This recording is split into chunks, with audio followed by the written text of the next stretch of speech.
Ninakusalimu kwa jina lipitalo majina yote. Hili sio jina la mtu awaye yote, bali ni jina la Bwana wetu Yesu Kristo. Ninakualika katika mfululizo wa masomo ya mwongozo wa kujifunza Biblia kwa hii robo ya kwanza ya mwaka wa 2026, kuunganisha mbingu na dunia, Kristo katika Wafilipi na Wakolosai. Juma lililopita tumejifunza mada ya kwanza inayosema twaudhiwa bali hatuachwi. Juma hili tunaangazia somo la pili, somo linalosema sababu za kushukuru na kusali. Hii ni ufafanuzi kwa mwalimu. Ufafanuzi kwa mwalimu umegawanyika katika sehemu kuu tatu. Sehemu ya kwanza ni muhtasari, sehemu ya pili ufafanuzi, na sehemu ya tatu ni matumizi maishani. Sehemu ya kwanza, muhtasari. Aya muhimu ni Wafilipi sura ile ya kwanza aya 6.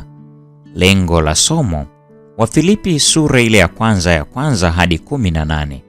Waefeso sura ya 5 aya 18 hadi 21. Wakolosai sura ya kwanza aya ya 4 hadi ya 8. Mwandishi D.A. Carlson anakisia juu ya hitaji kuu la kanisa la Kikristo leo. Anapendekeza majibu anuwai ambayo watu wanaweza kutoa kwa swali hilo.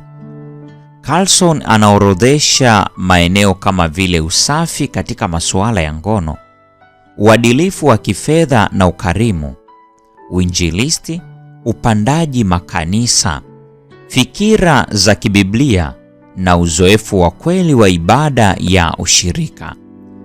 Anamalizia, kuna namna ambayo mahitaji hayo ya dharura ni dalili tu ya upungufu mkubwa zaidi.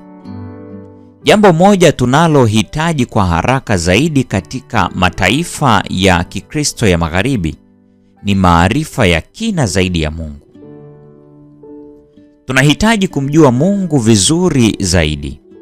Mojawapo ya hatua za msingi katika kumjua Mungu na mojawapo ya udhihirisho wa msingi kwamba tunamjua Mungu ni sala ya kiroho, ya kudumu, yenye mtazamo wa kibiblia. Paulo alisisitiza mara kwa mara maadili ya Kikristo kama vile sala na shukrani. Shukrani pia ilikuwa ni kipengele muhimu cha maombi yake na hata sehemu hasa ya nyaraka zake.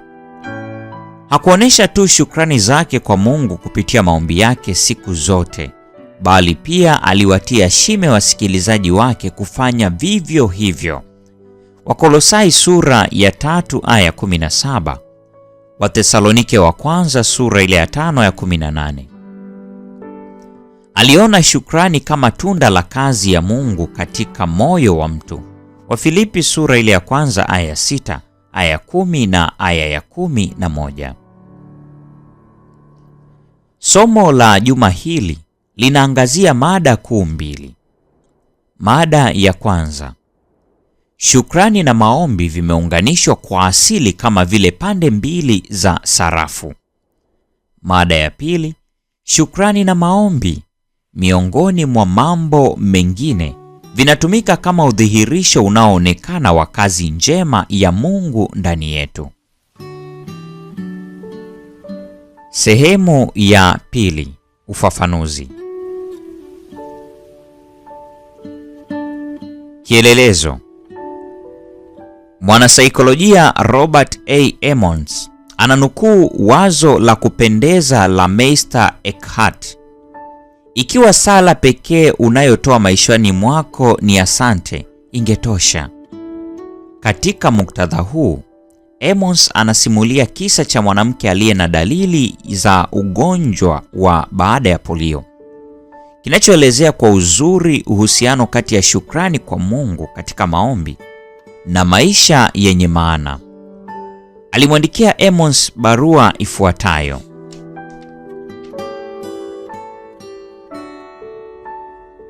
Moja ya uzoefu wangu wa kina wa shukrani ulikuja wakati wa kuzaliwa kwa mtoto wangu wa kwanza.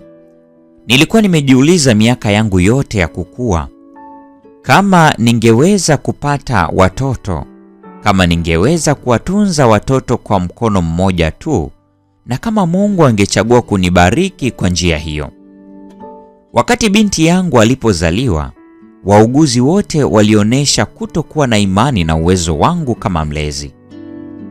Hata hivyo, nilitambua kwamba Mungu alichagua kunibariki kwa kunipatia mtoto na angenibariki kwa mahitaji ya kimwili na kumtunza.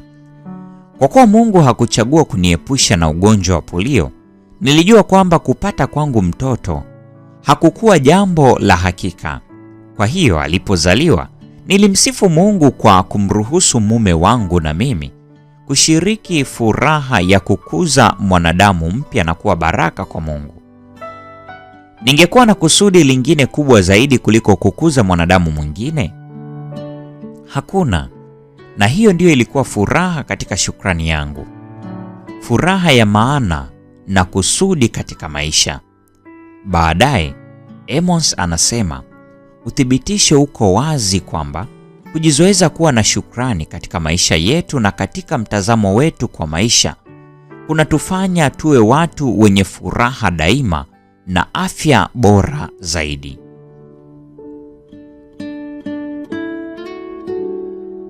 Shukrani na maombi vinafungamana kwa asili.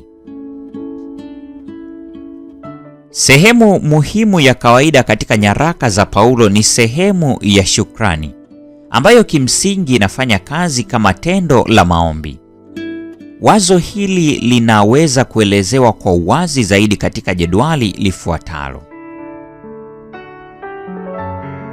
Warumi sura ya 1 aya 8 hadi ya 10. Shukrani na maombi. Namshukuru Mungu wangu katika Yesu Kristo, kwa maana Mungu ni shahidi wangu, jinsi niwatajavyo pasipo kukoma siku zote katika sala zangu. Wakorintho wa kwanza sura ile ya 1 aya 4. Namshukuru Mungu siku zote kwa ajili yenu. Waefeso sura ile ya 1 ya 15 na 16. Kwa sababu hiyo mimi siachi kutoa shukrani kwa ajili yenu, nikiwakumbuka katika sala zangu. Wafilipi sura ya 1 aya 3 na ya 4. Namshukuru Mungu wangu siku zote kila niwaombeapo ninyi nyote nikisema sala zangu. Wakolosai 1 aya 3. Twamshukuru siku zote tukiwaombea. Wathesalonike wa kwanza sura ya 1 aya ya 2. Twamshukuru Mungu siku zote tukiwataja katika maombi yetu. Wathesalonike wa pili sura ya 1 aya 3. Imetupasa kumshukuru Mungu siku zote kwa ajili yenu. Timotheo wa kwanza sura ya 1 aya ya 12. Nami namshukuru Kristo Yesu Bwana wetu. Timotheo wa pili sura ya 1 aya 3. Namshukuru Mungu kama vile nikukumbukavyo wewe daima katika kuomba kwangu usiku na mchana. Filemoni aya ya 4. Namshukuru Mungu wangu siku zote nikikukumbuka katika maombi yangu. Mawazo matatu muhimu yanaweza kupatikana kutoka katika jedwali hapo juu. Kwanza, kwa Paulo, kutoa shukrani ni tendo la maombi, kwa kuwa shukrani inaunganishwa kwa uthabiti na sala. Pili, hata wakati sehemu ya shukrani katika nyaraka fulani za Paulo hahitaji neno sala, ni muhimu kutambua kwamba shukrani yake inaelekezwa kwa Mungu. Wathesalonike wa pili aya ya 3 katika sura ile ya 1. Timotheo wa kwanza sura ya 1 ya 12. Tatu, kurudiwa kwa neno siku zote kunaashiria kwamba sala na shukrani vilikuwa sehemu zinazoenda pamoja, muhimu zaidi katika maisha ya Paulo. Ni muhimu kutambua kwamba Paulo alitarajia wasomaji wake wafuate mfano wake kwa habari ya maisha ya kushukuru na sala. Kwa Paulo, Tabia inayoonekana ya watu wasiomcha Mungu ni kushindwa kwao kumheshimu au kumshukuru Mungu. Warumi sura ile ya kwanza aya ya 21. Kinyume chake, aliwatia shime washiriki wa kanisa la Rumi kumshukuru Mungu. Warumi 14 aya 6. Alipowataka Wakorintho wamwombee yeye na watendakazi wenzake, Paulo alitamani kwamba wengi watoe shukrani kwa niaba yao. Wakorintho wa pili sura ya kwanza ya 11. Katika Waefeso sura ya 5 ya 18 hadi 21, Paulo anaelezea tabia za watu ambao maisha yao yamejawa na kuwepo kwa Roho Mtakatifu. Tabia ya kwanza, wanashiriki katika kujengana na kusemezana kwa zaburi na tenzi na nyimbo za rohoni. Tabia ya pili, wanajaza maisha yao na sifa kwa Mungu kwa njia ya kuimba na kushangilia Bwana mioyoni mwao. Tabia ya tatu, wanamshukuru Mungu Baba siku zote kwa mambo yote katika jina la Bwana wetu Yesu Kristo. Na tabia ya nne, wananyenyekeana katika kichwa cha Kristo. Kwa njia hii kumshukuru Mungu kuko katika kiwango sawa na kumwimbia sifa ni tendo la ibada.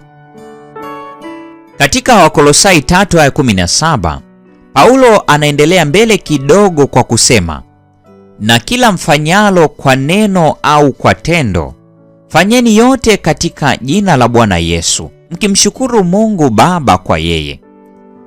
Vivyo hivyo Paulo anawaambia Wathesalonike, shukuruni kwa kila jambo. Wathesalonike wa kwanza sura ile ya 5 ya 18. Paulo aliwahimiza wasikilizaji wake kujumuisha shukrani na sala katika maisha yao ili kuakisi kujitoa kwake kwa kina kwa desturi hizi. Kazi ya Mungu ndani yetu. Waraka kwa Wafilipi una moja ya kauli za ajabu sana katika nyaraka zote za Paulo. Nami niliaminilo ndilo hili, ya kwamba yeye aliyeanza kazi njema mioyoni mwetu ataimaliza hata siku ya Kristo Yesu. Wafilipi sura ile ya kwanza aya 6. Wasomaji wengine wanaweza kujaribiwa kutafsiri kazi njema kwa shida, wakiiona kama kumbukumbu ya kujali na ya upendo wa Wafilipi kwa Paulo, ulioonyeshwa kupitia msaada wao wa kifedha wakati wa kufungwa kwake. Wakati kumjali kwao Paulo na kukua kwa kazi ya Injili kwa hakika kulikuwa ni matokeo ya kazi ya Mungu katika mioyo yao, Paulo anarejelea dhana pana ya wokovu kwa njia ya Kristo. Mungu anaelezewa kama yule aliyeanzisha kazi njema ya wokovu na ataitimiza wakati wa kurudi kwa Kristo. Inafaa kutambua kwamba wazo hili linaelezewa ndani ya sehemu ya shukrani. Kwa maana hii, shukrani inaonekana kama ushahidi wenye nguvu wa kazi ya Mungu moyoni mwa mtu. Paulo anasema jambo kama hilo katika Wafilipi sura ile ya pili aya ya 12 na 13. Utimizeni wokovu wenu wenyewe kwa kuogopa na kutetemeka, kwa maana ndiye Mungu atendaye kazi ndani yenu, kutaka kwenu na kutenda kwenu, kwa kulitimiza kusudi lake jema. Ushauri wa Paulo. Mtu kuutimiza wokovu wake mwenyewe ni wa ajabu sana bila kutiwa chumvi. Hata hivyo, tunafanyaje hivyo? Jibu zuri linaweza kupatikana katika Waebrania 12 aya 2, ambapo Yesu anaelezewa kama mwenye kuanzisha na mwenye kutimiza imani yetu. Hivyo, Paulo anadai tunatakiwa kupiga mbio katika yale mashindano yaliyowekwa mbele yetu, tukimtazama Yesu. Waebrania 12 aya 1. Lakini sio hivyo tu, ni lazima pia tuweke kando kila mzigo mzito na dhambi ile ituzingayo kwa upesi. Waebrania 12 aya ya 1. Vifungu kama vile Wafilipi 1 aya 6 na Waebrania 12 aya 2 vinatukumbusha kwamba wokovu hatimaye ni kazi ya Mungu, si yetu. Hata hivyo, bado tunaitwa kuutimiza wokovu wetu wenyewe, au kwa maneno mengine, kupiga mbio katika yale mashindano yaliyowekwa mbele yetu. Waebrania 12 aya 2. Kwa kuishi maisha ya maombi, kutafuta maadili ya Kikristo yatokayo kwa Roho. Wafilipi 1:9 hadi 11, Wakolosai 1 aya ya 4 hadi ya 8, na kuwa na kushukuru kwa ajili ya kazi ya Mungu ndani yetu. Wafilipi 1 aya 3 hadi ya 6. Kwa ujumla, tunapaswa kuenenda kama ulivyo wajibu wenu kwa Bwana, mkimpendeza kabisa, mkizaa matunda kwa kila kazi njema na kuzidi katika maarifa ya Mungu. Wakolosai sura ya 1 aya 10. Sehemu ya 3. Matumizi maishani. Tafakari juu ya mada zifuatazo. Kisha waombe wanafunzi wako kujibu maswali yaliyo mwishoni mwa sehemu hii. Sisi sote tunapenda wakati mambo mazuri yanapotutokea. Iwe ni kununua gari jipya kabisa, kununua nyumba, kuhitimu baada ya miaka mingi ya masomo magumu na yenye kuhitaji juhudi nyingi, au kuepuka hali ya hatari. Tunamshukuru Mungu kwa mambo haya. Haya ni matukio muhimu yanayojaza mioyo yetu kwa furaha na shukrani. Hata hivyo, tukizingatia kwa makini kila kitu kinachotuzunguka, tutapata sababu nyingi za kuwa na shukrani. Walakini, hakuna kitu kinachopaswa kuchochea shukrani zaidi kuliko utambuzi wa kazi njema ya Mungu ndani yetu. Ellen White anasema, akili zetu zinahitaji kuwa wazi ili tuweze kufahamu umuhimu wa utoaji wa Mungu. Tunapaswa kuakisi sifa bora zaidi za tabia ya Mungu. Tunapaswa kushukuru kwamba hatutaachwa wenyewe. That I may know him, ukurasa wa 302. Mungu anatarajia tulete mtazamo wa kweli wa shukrani katika maombi yetu. Katika Wathesalonike wa kwanza sura ile ya 5 aya 17 na 18, kwa mfano, agizo la kushukuru kwa kila jambo linakuja mara tu baada ya amri ya kuomba bila kukoma. Wazo hilo halimaanishi tu kwamba kuna sababu za kushukuru siku zote, bali pia kwamba sala zetu zinapaswa kujumuisha kutoa shukrani kwa Mungu kila siku. Hasa Paulo hasemi shukuruni kwa hali zote, bali kwa kila jambo. Ukweli kwamba Mungu alitupatia mwana wake wa pekee afe kwa ajili yetu ni sababu tosha ya kushukuru kila siku. Kuonesha shukrani zetu kwa maneno ya sifa katika maombi na matendo yetu mema katika maisha yetu ya kila siku. Maswali. Swali la kwanza. Unamshukuru Mungu kwa baraka gani za kiroho? Unamshukuru kwa baraka gani za kimwili na za vitu pia? Swali la pili. Ina maana gani kushukuru kwa kila jambo, kinyume na kwa hali zote? Kuna tofauti gani muhimu? Swali la tatu. Inamaanisha nini kwamba hatujaachwa peke yetu? Kama nukuu iliyotangulia toka kwa Ellen G. White inavyosema, kwa nini tunapaswa kushukuru kwa uhakikisho huu? Mpendwa mfuatiliaji wa mfululizo wa masomo haya ya mwongozo wa kujifunza Biblia, hii ni robo ya kwanza ya mwaka wa 2026, robo inayosema kuunganisha mbingu na dunia, Kristo katika Wafilipi na Wakolosai.